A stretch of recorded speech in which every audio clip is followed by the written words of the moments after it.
Asibingelele kuba bukeli be-Transformation Live. Ngake ngabhalela lunye udaba lwasoLundi eKZN endaweni yaseMdonsa khona ukuthi iseMdonsa ngasewela. Khona udaba njengangilibhala olwalithinta enye insizwa yaseMsinga eyasuka eMsinga yazohlala komunye umuzi wasoLundi lapha eMdonsa, insizwa nje esencane. Leyo insizwa leyo ngake ngalibhala udaba lwayo. So mangilibhala udaba lwayo, lensizwa yayi kushuthi nje ngala ngakube eMsinga isimo sasingesihle kahle. Yagcina isithathwa ngomunye umama wasesontweni owayesebenza uLundi, yayolusa inkomo khona lapha ngakubo uLundi. Empeleni yathathwa ngomunye umama waseMsinga ePhomoroyi. Yathathwa yilo mama wayisa ngapho uLundi yayolusa inkomo khona. So ngangibhala udaba lwayo la yacishe yabulawa khona ngabantu basoLundi, kubangwa intombi.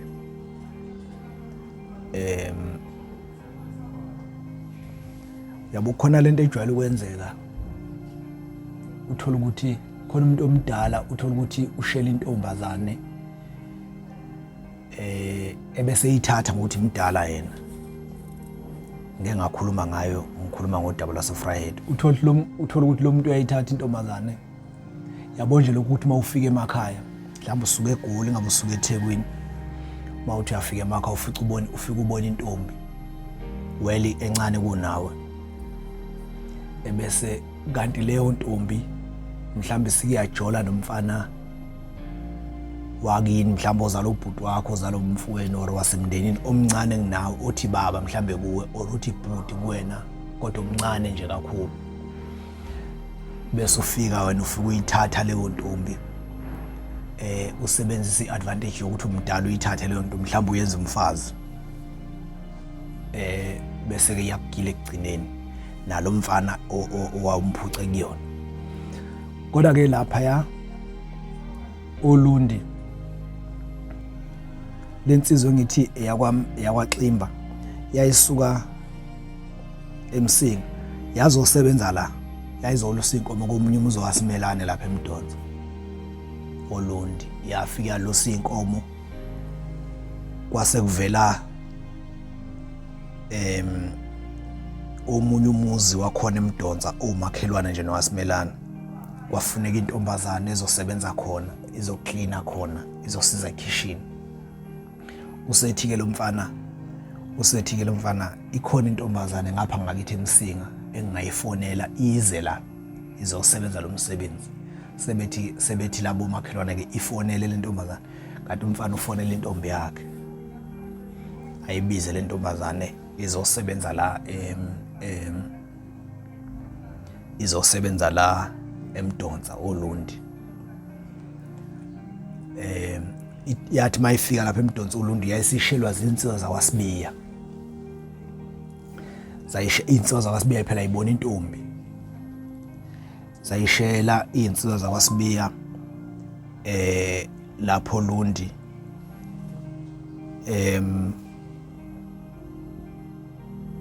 Zayishela lezo nsizwa yayisiyaqoma.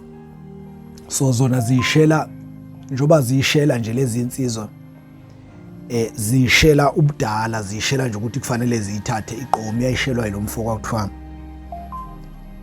okwakuthiwa uMthabeleni wakwaSibiya. Lezi insizwa ubaba wazo uyiNazaretha kwakuMthabeleni, uSibhamu, ngizomkhumbula lo munye. So zayishela lezi nsizwa, bazishela bese zizi ukuthi lezi nsizwa le ntombazane ijola lo mfana ohlala lapho kwaSimelane zaseyifuna indlela yayo ukuthi zimshaye lo mfana ngoba kushuthi ngokwazo uya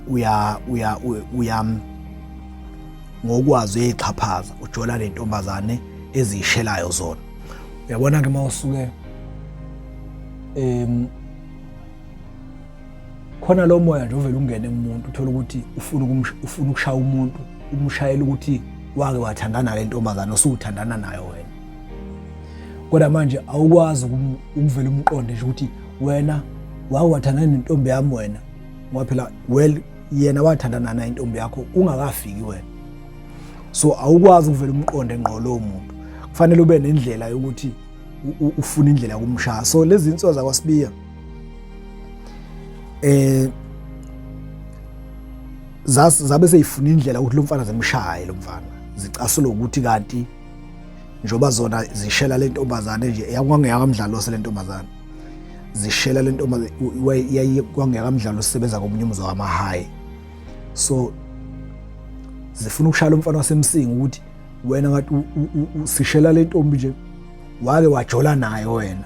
Uyabona wake futhi babe sajola phela lo mfana. So zafuna indlela lo mfana ke ukuthi zimshaye zase zithola ukuthi lo mfana athi ujola nomshana wazo zase zimshayela lokho zamshaza zacishe ukumbulala zamshanje zathi wena ujola nomshana wena lo mfana khona umuzwa wayekhe shuthi lo muzwa waSimelane wawuseduze lo muzwa waSimelane useduze komuzwa kaNdwandwe. Lezi insizwa lo muzwa kaNdwandwe kusekhakoni nakuzona. So lo mfana nje ube umakhelwane washela ingane yaNdwandwe wajola nengane yaNdwandwe kuthiwa nokwanda. So bajola. So lezi insizwa zasezimshayela lokho lo mfana ukuthi ujola kanjani nomshana emncane kangaka zamshayela lokho kanti zona zimshayela le ntombazane yakwamdlalose eyalandwa yilo mfana ukuthi izosebenza la. So lo daba ngalibhala ngathi mangilandela lelo daba lokucishe kubulayo lo mfana nje wasemsingi ngase ngilandela ngathola ukuthi lezi insizwa zakwaSibiya zashona. Lolu daba ngicabanga ukuthi lwaphuma naseyindabeni ngo-2022 insizwa zakwaSibiya ezo4 zadutshulwa ubaba wazo wayeyiNazaretha ubaba wazo nje eyikholwa but ngagcina ngayitholanga imbangela but ngiyathemba sizolithola ngoba salilandela nje ngoba ukuthola imbangela kuzokwenza ukuthi nabanye bekwazi ukulapheka kulo muzi. Ngicanda udaba olwenzeke lokufa kwezinsizwa zakwaSibiya olwenzeke ngo-2022 le zinsizwa zakwaSibiya zashaya lo mfana lo that was around 2016 zishaya lo mfana wasePhomoroyi lo wasemsinga zamshaza cishe zambulala zimshayela ukuthi ujola nomshana wazo kodwa in fact zazimshayela ukuthi lo mfana ujola nale ntombazane yakamdlalose ezishelayo zona. So ke themba seyishayela umfana cishe umbulala zase ziyaboshwa ekuphumeni kwazo ejele ngoba zaboshwa zahlala esitokisi mhlawumbe zahlala 3 days 4 days. Zathi mayiphuma esitokisini zaseyifuna ukumbulala ngempela ke lo mfana wafela washiya lo mfana wabale kwabuyela kubo eMsinga washiya kanjalo lapho Lundi. So kwase kuthi ngo-2022 lezi insizwa zavelelwa yibhadi zadutshulwa ubaba wazo zo4 kodwa eyodwa yasinda khona lekuthiwa uMthabeleni yasinda. Ubaba wakhona lona wafuka wadubula lezi insizwa zo4 wathi uyaphuma umakhelwane angazi noma wakusikhakhana umakhelwane wamdubula naye wayesedubula umama wazo lezi insizwa kushuthi unkosikazi wakhe lo baba wayeseyidubula naye yasinda ke yodwa ikhona yodwa insizwa yasinda kulezi insizwa lezi insizwa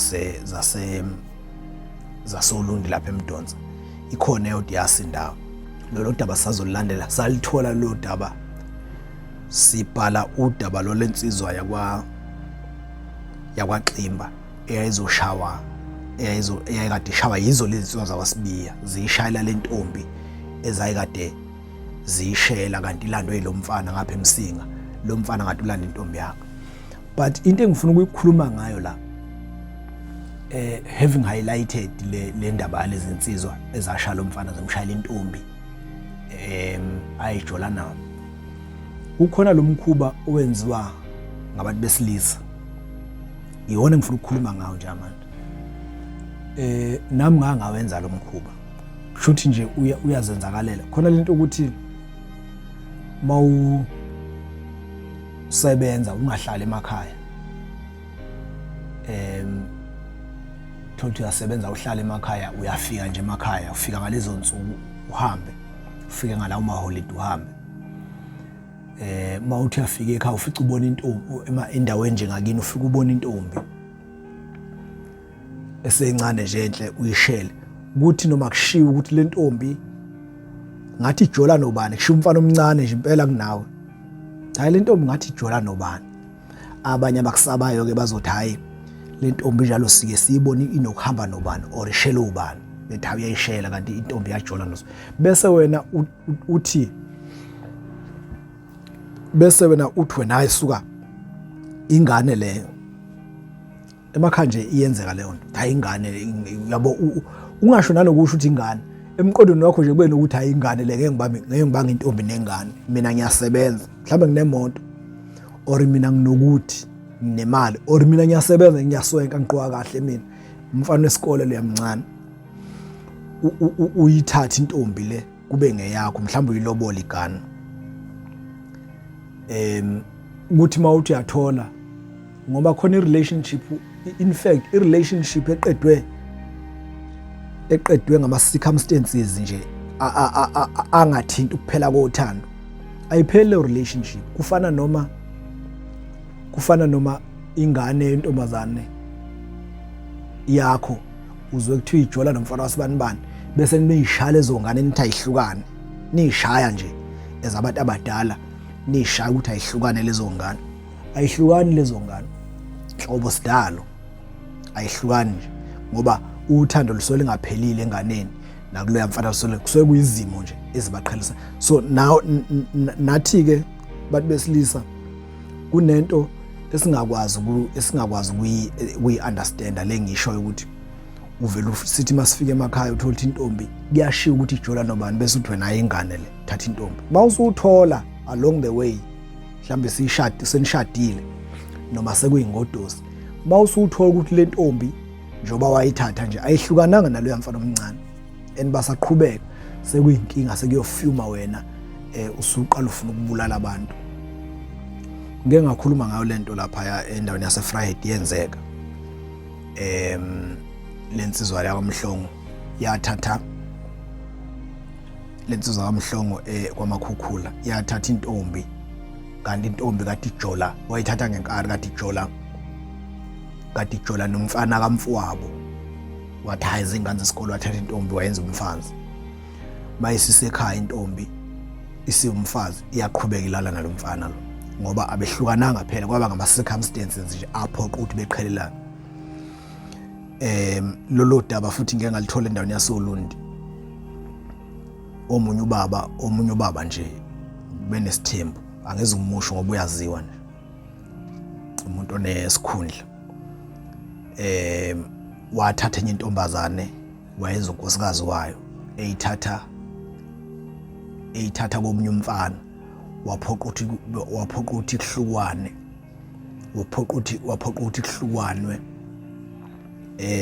waphoqa ukuthi le ntombazane ihlukane naloya mfana, bese izothatha, wayithatha wayenza umfazi. Mayisiqhubeka isilala naloya mfana, sekutholakala ukuthi basajola kwase kuba inkinga. Lento yakuyenzeka ngelinye ilanga 2000, that was 2001. Ngangisemtateni, ngisebenza emtateni. Khona insizwa ngapha eMthunzini, angeze ukisho igama layo ngoba kodwa nje khona insizwa ngapha eMthunzini esasisebenza la emtateni. Wafika inkosi yesizwe, bayalwazi nje eMthunzini, wafika inkosi yesizwe ihamba namaphoyisa, sasingazi-ke thina ukuthi kwenze njani. So makufika inkosi yesizwe emsebenzini emtateni, sasisebenza emtateni lapha sithulula imikhumbi, ngangakaboshwa, ngangakangishongoye, ngangisanda kuphuma nje esikoleni, nganyuka ngayiThekwini ngiyofuna amatoho. kwafika inkosi yesizwe yafike ihamba namaphoyisa, kwafika kwathathwa lensizwa yasemthunzini, yabizwa la emsebenzini, kwathiwa iphume inyuke ize iye phezulu, kwathiwa iphume inyuke iye phezulu, iyabizwa ngale ezansi. Kanti ithathwa inkosi, yathathwa inkosi, kwathiwa wena hamba ukhipha intombi, hamba ukhipha intombi la ibhacise khona. Yahamba lensizwa sisebenza nayo yayenanda, yathi mayifika eNanda yakhomba intombi, kanti inkosi yesizwe isuka le emakhaya. Inkosi le yathatha intombi yalomfo, yayithatha yazoyenza uDlunkulu, yeqa intombi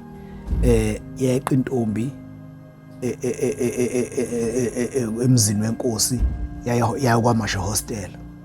Yathi mayifika kwaMasha Hostela, wasethi lo mfo ngoba la ehostela kunenqwaba yabantu bangakithi bazokubona, wayithatha intombi wayicashisa eNanda. Le ntombi yayithanda lo mfo ebutshitshini, ifuna uqoma lo mfo, inkosi yayithatha ngenkani. Yagcina ihambile nje lo ntombi enkosini, noma yalandwa le eNanda yasiwa enkosini, kodwa yaphinde yeqa futhi ngoba intombi yayithanda le yansizwa. So ke ngizokhona udaba engizokhuluma ngalo olithinta enye insizwa eyenze njalo, lento yokuphoqa